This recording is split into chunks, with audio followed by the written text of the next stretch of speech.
Palazzo Chigi che in alcune regioni l'indice RT è tornato sopra l'1, quindi diciamo che poi le misure che il governo ha messo in campo vengono suffragate dal fatto che comunque le cose stanno leggermente peggiorando. Altra notizia di poco fa che devo condividere con voi riguarda le regioni. Allora, il ministro Speranza ha firmato un'ordinanza che stabilisce che dal 6 dicembre Campania, Toscana, Valle d'Aosta e Bolzano provincia diventano arancioni. Emilia-Romagna, Friuli-Venezia Giulia, Marche, Puglia e Umbria diventano regioni gialle. Vengono confermate, segno che lì l'indice RT non va poi così bene, le misure vigenti in Lombardia, Piemonte, Calabria, Abruzzo e Basilicata. Allora, per un primo commento di questi dati ringrazio il professor Andrea Crisanti che è collegato con noi. Buonasera professore. Allora, cosa ci dice l'informazione che abbiamo appena condiviso con il nostro pubblico? Guardi, ci dice che le misure che sono state messe in campo qualche settimana fa stanno facendo il loro effetto.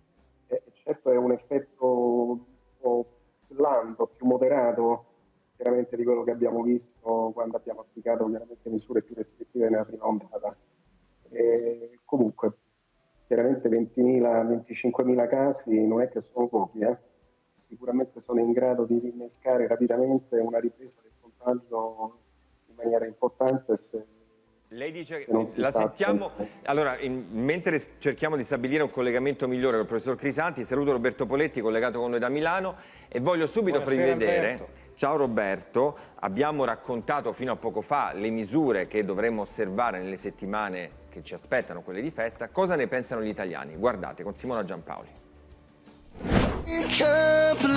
4 settimane ci separano dal nuovo anno, in mezzo il Natale in tempo di Covid, il Natale con le regole ferree che terranno lontani anche genitori e figli, nonni e nipoti. Nulla sarà più come prima della pandemia, prima del lockdown, della paura.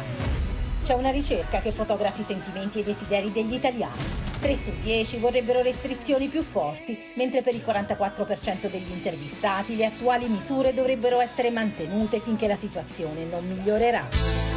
Italiani cauti, prudenti, spaventati, il Natale non può diventare il trampolino per la terza ondata. Il 46% degli intervistati intende organizzare pranzi e cene con i conviventi e basta. Solo il 4% vorrebbe non cambiare abitudini rispetto allo scorso anno, ma il DPCM di Natale è chiaro. Per il 43% degli intervistati a tavola dovrebbero esserci massimo 6-8 persone, ma per 1 su 4 le limitazioni hanno poco senso per l'impossibilità di controllare.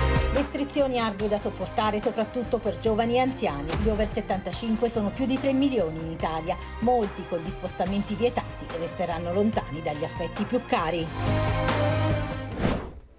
Walter Veltroni, sarà certamente un Natale diverso, come mai avremmo pensato di trascorrerlo, ci sarà proprio una distanza fisica con i nostri affetti, eppure gli italiani, da quello che dice il Censis e anche SVG, sembrano aver compreso il momento che viviamo. Gli italiani sono stati molto responsabili in questa vicenda. Credo che la cosa più bella in questa tragedia siano stati gli italiani. Solo che 1.700 morti in 2 giorni sono una cifra che fa rabbrividire, cioè una cifra da guerra. E credo che in questo momento gli italiani saggiamente si stiano chiedendo e siano consapevoli che bisogna rinunciare a qualcosa. D'altra parte, come erano i Natali quando c'erano le guerre? Non è che o i Noi non lo capodanni... sappiamo perché non l'abbiamo vissuto. No, ma io ho i sì. racconti di chi c'era prima di me ed erano non diversi da quelli che vivremo, anzi noi li vivremo molto meglio perché non avremo le paure che c'erano allora.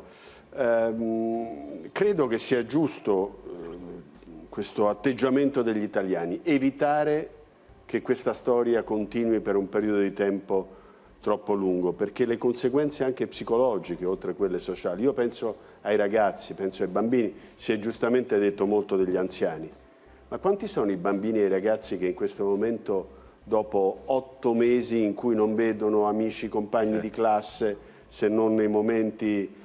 È una condizione psicologica molto difficile e diciamo, penso che anche a questo dovremmo rivolgere un po' più di attenzione. Però c'è sempre poi chi in qualche maniera trova degli escamotage per non rispettare le regole. Rita lo sa perché viene spesso qui da noi e noi lo raccontiamo perché è giusto documentare, proprio per farci riflettere. Non a caso il governo, come sapete, per Capodanno ha prolungato l'orario del coprifuoco proprio per evitare che ci fossero, diciamo, piccoli escamotage, ma come quelli che stiamo per vedere adesso. Guardate cosa si sono inventati per appunto fare festa nonostante non si possa farlo. Simona Giampaoli. Si prenota la stanza per la notte, si ordina il cibo, si mangia e si pernotta con tutti gli ospiti. A prezzi stellari, ovvio, ma in questo modo non si violano le normative anti-Covid. Una sorta di piano B per aggirare i divieti senza rischiare multe e denunce. Una moda che sembra aver preso piede tra le influencer che in questo modo non rinunciano a parti scintillanti in location da sogno. Feste, anche se tra pochi intimi, immortalate poi da post con foto e video seguiti da milioni di follower che neanche a dirlo stanno suscitando polemiche. La lista è lunga, l'ultimo evento che fa discutere i 28 anni dell'influencer Elisa De Panicis, ospiti selezionati, palloncini, brindisi e foto per festeggiare in un hotel di lusso di Milano. Tamponi per tutti prima della festa, invitati seduti in tavoli diversi, si è affrettata a dire chi era presente. Nessuna violazione quindi, resta però il paradosso. Eh sì, paradosso, perché quello che è successo quest'estate evidentemente non ha insegnato nulla, Rita? No, non ha insegnato niente. La mia paura è che il Natale possa essere l'estate che abbiamo appena passato per molte persone che sono totalmente irresponsabili, perché è vero, come dice Veltroni, abbiamo un popolo che è stato grande in questa emergenza e in questa tragedia, però ci sono state frange di questo popolo grande che in qualche modo hanno sempre tentato di farla franca e degli escamotage che ti fanno capire quanto poco amino il prossimo, ma anche i familiari stessi, perché in questo modo non fanno altro che metterci in pericolo. Pensano di essere furbi, no? Sì. Sono furbi, ma pensano di essere immuni, perché l'età, la gioventù e soprattutto tutto questo anche purtroppo seguito che hanno. Io sono andata a vedere alcuni commenti sotto queste influencer, che poi mi auguro che possano influenzare anche in positivo ogni tanto. Tanti lo fanno, e continuano, tanti personaggi del web assolutamente sì. Ecco perché, hai detto bene, bisognerebbe iniziare a selezionare anche chi seguiamo, perché io penso che fra quel milione di followers che seguono una di queste influencer che ha festeggiato, c'è chi non può vedere il proprio genitore a Natale, c'è chi ha avuto un familiare che è stato male. Allora dovremmo cercare di essere tutti un pochino più sobri, selezionare e anche iniziare a parlare di tutti quegli artigiani, ristoratori, albergatori, piccole imprese che per comportarsi bene, non come chi agevola questi comportamenti, sono veramente in ginocchio. A terra. Roberto Poletti, voglio sentire anche te su questo. Ricordiamo poi che la notte di Capodanno si potrà, per chi va in un hotel, cenare solo in camera, non è più consentito, perché sappiamo che era consentito i ristoranti aperti negli hotel, adesso neanche quello, perché veniva con queste escamotage, si prenotava il pernotte e poi si faceva comunque festa. Roberto. Ecco, poi i controlli purtroppo non si potranno fare perché è matematicamente impossibile. Diceva bene Veltroni prima, parlando del senso di responsabilità degli italiani, che però viene vanificato da chi nei fine settimana si assembra. Quei pochi rovinano gli sforzi di tutti. Poi quelle influencer selezionate non certo in base al quoziente intellettivo, visto che sappiamo benissimo che non significa niente farsi il tampone, non è attendibile nell'immediato. Sappiamo benissimo che questo tipo di manifestazioni non vanno fatte, sappiamo benissimo che è un'offesa ai tanti morti, a quelli che si stanno sacrificando e quelli che stanno lottando contro il Covid. Sì, senso di responsabilità degli italiani, ma quei pochi, almeno nel prossimo fine settimana, nei prossimi giorni, quando si ripeteranno quelle brutte scene, Alberto, che tu fai costantemente vedere, almeno quelli sanzionamoli. A Capodanno non sarà possibile, ma il prossimo fine settimana un po' di forze dell'ordine che insegnino il rispetto delle regole, nell'unico modo che queste persone che non ci arrivano possono capire, comminando una bella multa salata che faccia passare la voglia a loro e ai tanti altri che vorrebbero scendere in strada a far festa come se non fossimo in guerra. Sì, ma Roberto, sono così arroganti queste persone che preferiscono pagare la multa a volte pur di fare quello che vogliono loro. Ed è terribile questo, perché è una mancanza di senso di responsabilità pazzesco che non possiamo accettare, non lo possiamo più accettare in questo momento di fronte a questi numeri. I numeri sono Rita, quelli che ci lasciarli lasciano proprio senza indisturbati parole, ad accalcarsi per strada, a bighellonare, a fare festa, proprio no. Dobbiamo dare un segnale. Esatto. Intanto però noi guardiamo sempre oltre, c'è la speranza che nei prossimi mesi il vaccino possa in qualche maniera rappresentare davvero, no? Un inizio della fine di questo percorso. Avete sentito ieri le parole del Presidente del Consiglio, ma al tempo stesso però nell'opinione pubblica serpeggiano dubbi sull'opportunità o meno di vaccinarsi. Questo perché? Perché anche i massimi esperti nel nostro Paese hanno sull'opportunità di fare questo vaccino adesso opinioni differenti. Guardate, poi ne parliamo se è buono il collegamento con il professor Crisanti. In principio fu Andrea Crisanti, sulla base dei dati attuali non mi vaccino, sono bastate poche parole per alzare un polverone. Il direttore del laboratorio di microbiologia dell'Università di Padova, che i vaccini li ha sempre sostenuti, chiedeva dati da analizzare per essere sicuro dei criteri di sicurezza ed ecco che è finita al centro di attacchi infuocati. Vaccino sì, subito, oppure no, un attimo, aspettiamo, si accavallano le posizioni degli esperti. Il virologo Roberto Burioni in un post ha scritto: sono disponibile a farmi vaccinare per primo, sulla stessa linea l'infettivologo Matteo Bassetti. Il virologo Guido Silvestri da Atlanta parla di dati verificati e sicuri, presto pubblicati. Linee di pensiero che a volte viaggiano su binari paralleli. Il virologo Giulio Tarro interviene contro gli entusiasmi urlati. Sarà il caso di valutare i rischi dei vaccini anti-Covid che abbiamo e che avremo in futuro, sostiene. Vaccini realizzati in pochi mesi a fronte di studi che hanno sempre richiesto anni. Anche Maria Rita Gismondo è scettica. Non lo farò subito, ma quando ci sarà un vaccino che riterrò sicuro, ha dichiarato la dottoressa a capo del laboratorio di microbiologia del Sacco di Milano. Quella di Speranza sembra una soluzione magica. Allora, professor Crisanti, vengo da lei perché qualche settimana fa lei, prima che fosse messo in campo il piano di vaccinazione del governo che il ministro Speranza ha portato all'attenzione del Parlamento nei giorni scorsi, lei ha detto: senza trasparenza non farò il vaccino per il Covid in Italia, ambiente scientifico provinciale. Quale trasparenza manca? Ma guardi, non è che sono soltanto io a lamentare questo. Abbiamo sentito, infatti per questo glielo chiedo. È tutto il mondo scientifico internazionale che ha questo problema. Guardi, i dati li hanno visti in pochissimi e in genere, visto che è stato un vaccino che è stato sviluppato in così poco tempo e che verrà approvato in via emergenziale, io penso che prima di tutto ribadisco che ho piena fiducia negli organi regolatori. Comunque, è buona norma che i dati vengano anche analizzati dalla comunità scientifica nel suo complesso. Guardi, questo accade sempre. Non capisco perché non debba accadere stavolta. Io le faccio una domanda da profano, no? È chiaro che faccio il giornalista, non sono un esperto come lei, non studio i flussi dell'epidemia, né tantomeno faccio il virologo, però le chiedo, è chiaro che siamo di fronte a una pandemia, un'emergenza mondiale, quindi è chiaro che il mondo scientifico ha un tempo diverso rispetto a quello a cui eravamo abituati, perché vediamo che il nostro paese, come diceva Veltroni, 1700 morti nelle ultime 48 ore è qualcosa che veramente lascia senza parole. Allora, se la Gran Bretagna, abbiamo visto, no? Boris Johnson ieri ha fatto un grande passo in avanti, c'è una corsa al vaccino perché questo rappresenta evidentemente un punto di inizio di quella che può essere la fine. Se lei dice così è chiaro che tante persone penseranno che non è il caso di vaccinarsi. Guardi, Boris Johnson ha fatto un grande passo avanti contro l'opinione di tutta la comunità scientifica inglese. Basta leggere i giornali inglesi e i giornali scientifici specialistici. Quindi, comunque, per cui, professore, allora, le chiedo, quindi secondo lei cosa dovremmo fare?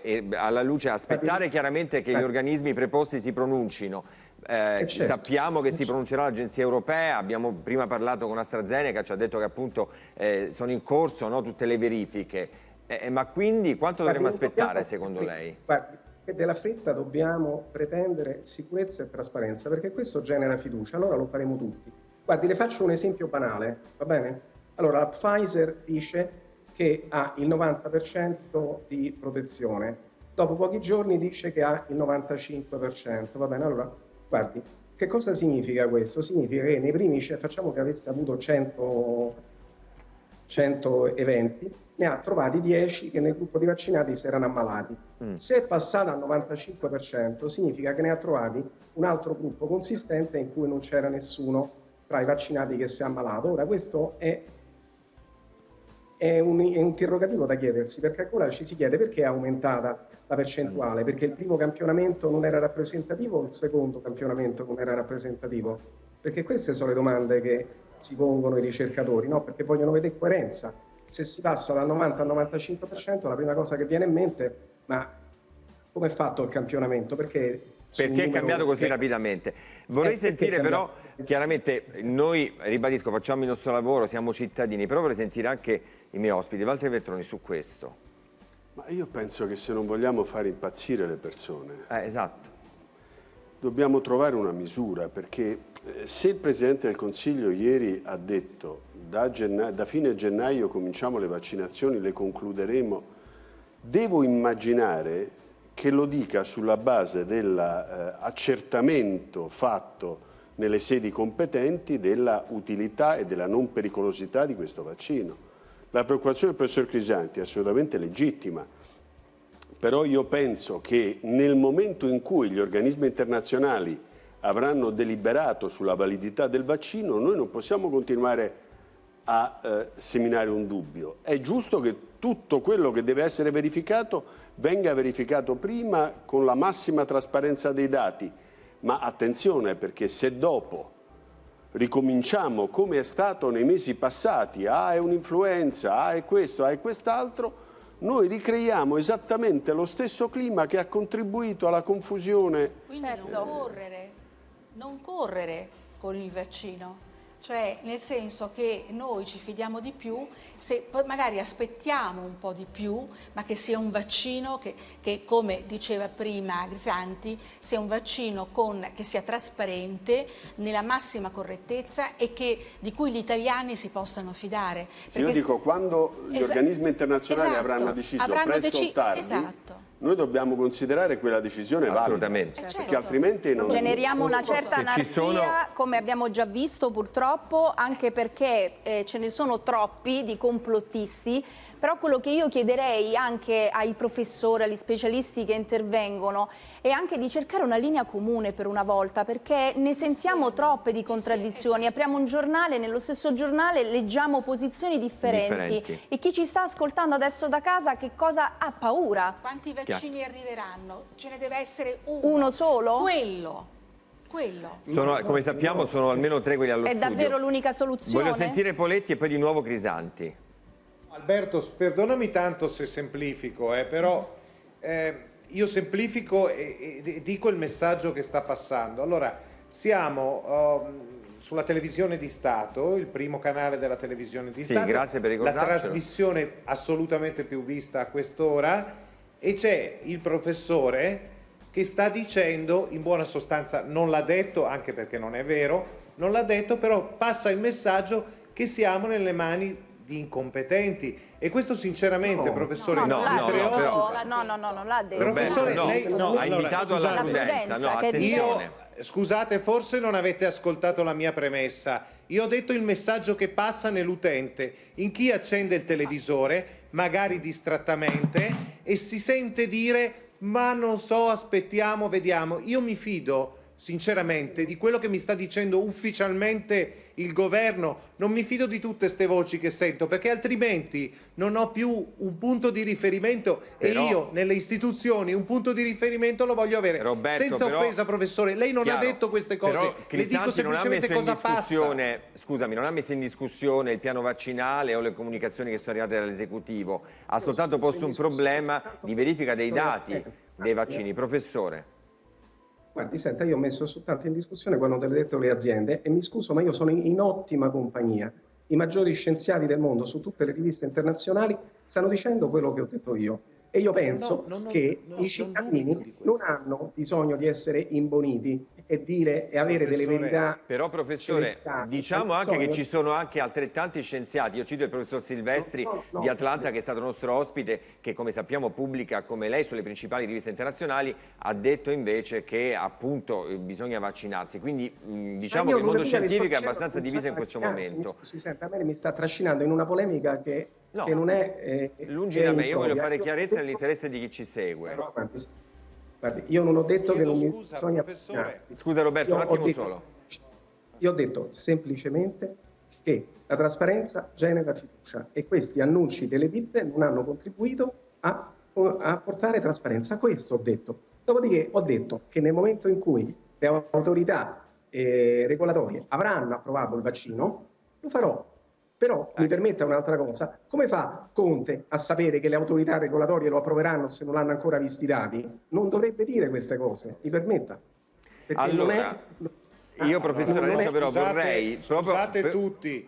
Scusate tutti, però, guardi, la dico piatta, mia nonna in questo momento sta capendo che è meglio non fidarsi. E questo, noi come esce male sto messaggio. Come sempre facciamo, vogliamo andare proprio da chi ci segue per sapere cosa ha compreso in questa vicenda dei vaccini. Guardate con Raffaella Longobardi, le vostre voci.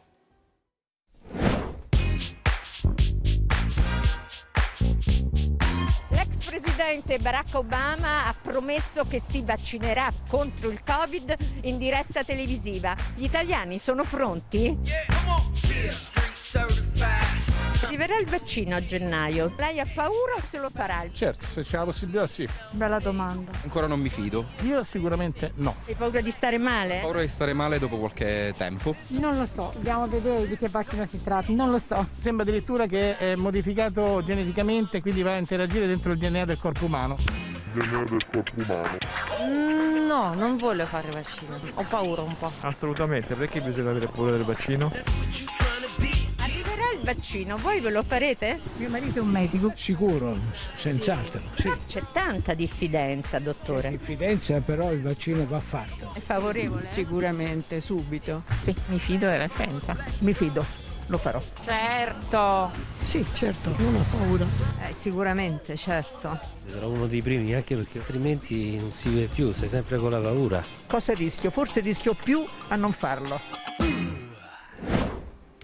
E allora questo è il sentire comune. Adesso negli Stati Uniti c'è Claudio Pagliara in diretta, perché Claudio, lì illustrissimi ex presidenti si sono detti pronti a vaccinarsi.